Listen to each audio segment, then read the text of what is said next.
이재명 정권이 들어서고 난 다음에 미국이 심상치 않습니다. 원래요, 미국이 우리가 대통령이 당선되면 바로 통화를 하든지 그 다음 날 통화를 하든지 역대로 보면 다 그렇게 해왔습니다.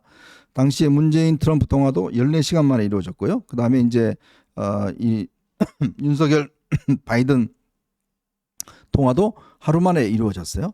그런데 오늘 원래 오전 10시쯤 하기로 돼 있었다는 거예요. 근데 전화가 안 왔다는 겁니다. 그게 이제 미국 시간으로 10시쯤 됐거든요. 오늘 원래 트럼프 대통령이 푸틴하고 한 90분 통화하고 뭐 통화하면서 이제 네. 하기로 돼 있었는데 통화를 안 왔다는 거예요. 이러면 이제 이틀 뒤에 아마 내일 오전 중에 통화가 될 가능성이 있어요. 이게 뭘까? 더군다나 이 미국의 백악관에서 이제 이재명 대통령에 대한 입장문을 내면서 아주 묘한 입장문을 냈습니다. 뭐라고 냈죠? 뭐냐 하면 중국을 언급을 했어요. 아니 우리나라 대통령이 당선이 됐는데 갑자기 여기에 중국을 갖다가 이제 언급을 해서 이게 지금 중국에서 발칵 뒤집혔습니다. 여기 보시면 미국은 전 세계 민주주의 국가에 대한 중국의 개입과 영향력 행사에 여전히 우려하고 반대한다. 아니 우리 선거에 중국이 개입했나요? 그러니까요. 바로 이런 점을 지금 미국의 백악관 대변인이 공식적으로 한 이야기예요. 그러니까 저거는 보세요. 그 앞 문장은 한국은 자유롭고 공정한 선거를 치렀다.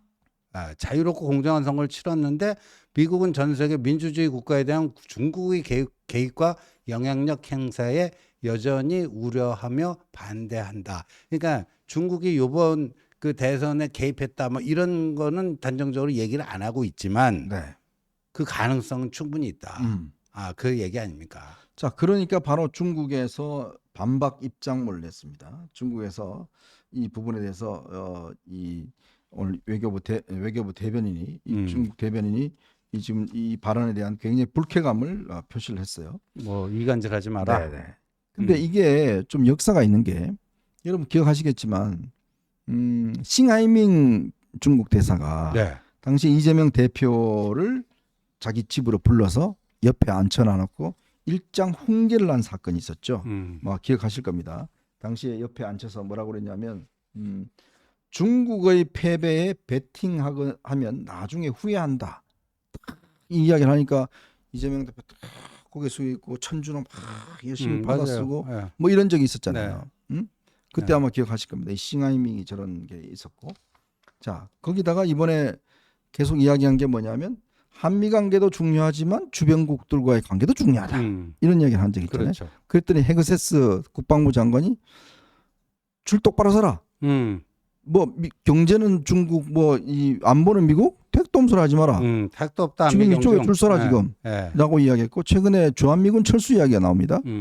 그것도 지금 심상치 않아요. 그렇습니다. 그거는 뭐냐면 특히 트럼프 대통령의 영향력을 많이 미치는 그 미국의 중요한 빅 스피커들이 있어요.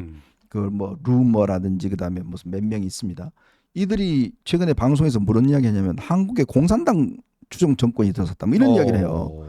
그러니까 이게 트럼프 대통령의 지금 입력이 지금 이게 우리하고 조금 컬러가 다른 정권이 들어섰는데 라는 지금 느낌을 하는 거잖아요. 그러니까 우리 또 이재명 대통령께서 항상 이 선거 때 쉐쉐 하면 된다. 쉐쉐 대만에도 쉐쉐 중국에도 쉐쉐 이런 이야기를 하니까 뭐 쉐쉐 땡큐만 해야지 왜 쉐쉐를 해? 그러니까요. 라는 이야기를 지금 하는 거거든요.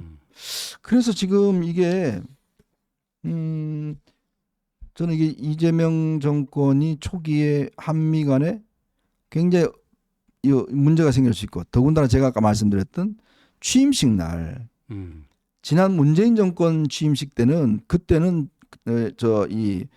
주한미 사령관이 왔습니다. 그때도 그때 참석을 했어요.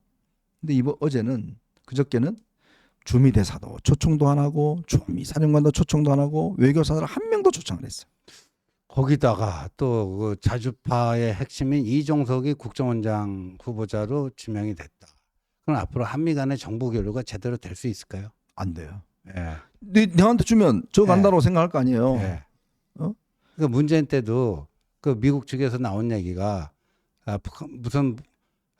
북한 관련 정보를 미국이 한국에 제공해주면 반나절 후에는 평양에 가 있더라. 김정은 책상 위에 있다는 거 네. 아닙니까? 반나절 후에는. 예. 지금 제일 중요한 게 한미 간 정보 교류인데 거기에 네. 핵심인 국정원장이 북한의 내재적 접근을 하는 사람을 앉혀놔 놓으면 미국에서 그래? 마음대로 해 그럼 뭐 이렇게 돼버리면 그렇죠. 정보도 없고 안 줘버리는 거 아니겠습니까? 그렇죠. 저는 참 이해가 안 돼요. 이게 지금 이재명 정권이 이게 들어서면 제일 리스크가 트럼프입니다. 사실은 이거 잘 못하면요 기업도 망가지고 안보도 망가져요. 자 그런 상황에서 어쨌거나 이거를 지금 친미파들 중심으로 해서 내가 이걸 짜야 안정하게 갈 수가 있는데 또 사인을 미국에 우리는 당신하고 좀 잘하고 싶다 보내야 되는데 딱 미국에서 보니까 미국 모르겠어요. 다 알죠 이거 다 보고 받았죠. 그러네요. 트럼프가 예. 또 이상해 왜 지금 저쪽하고 같이 한다고? 우리가 뭐 원오브댐이야? 근데 우리 대사 초청도 안 했다며 취임식 때. 우리가 원오브댐이야? 다른 나라하고 같아? 왜냐하면 미국은 우리하고 다릅니다. 주한미군이 지금 들어와 있고 한미연합사 사령관이 미국이에요. 이거 동맹관계 있는데 딴 나라는 초청 못해도 주미대사는 초청해야 돼요. 그렇죠. 예. 그거 초청하는데 뭐가 어렵습니까? 근데 이유가 뭔지 아십니까? 예. 자리가 없다고. 자리가 없다는 게 말이 됩니까? 자리가 없다는 게. 아이고. 그 300석인가 이렇게 되는데 그 유일한 동맹국 미국 대사 그 한 자리를 못 만들어요? 그 국회의원도 안 된다고. 예. 못 오겠다는 거 아닙니까? 자. 초청도 안 했다는 거 아닙니까? 야, 저는 이거 보면서 이게 지금 심각하구나. 왜 트럼프 대통령이 통화를 늦출까? 길들이게 하고 있다. 그리고 심상치가 않네요, 정말. 트럼프 대통령이 남아공 대통령 하시는 거 보셨죠? 예. 막 콩고 사진 다 갖다 놓고 당신 왜 그렇게 했냐고 막 구라치고 그러니까요. 그 앞에서 꼼짝 못하게 하고 보셨죠? 이게 간단치 않습니다 지금. 이게 지금 제가 볼 때는 이재명 대통령이 이게 지금 본인이 했던 쉐쉐에 대한 이 지금 후폭풍을 지금 당하고 있는 거다. 이거 간단치 않습니다. 자, 오늘 또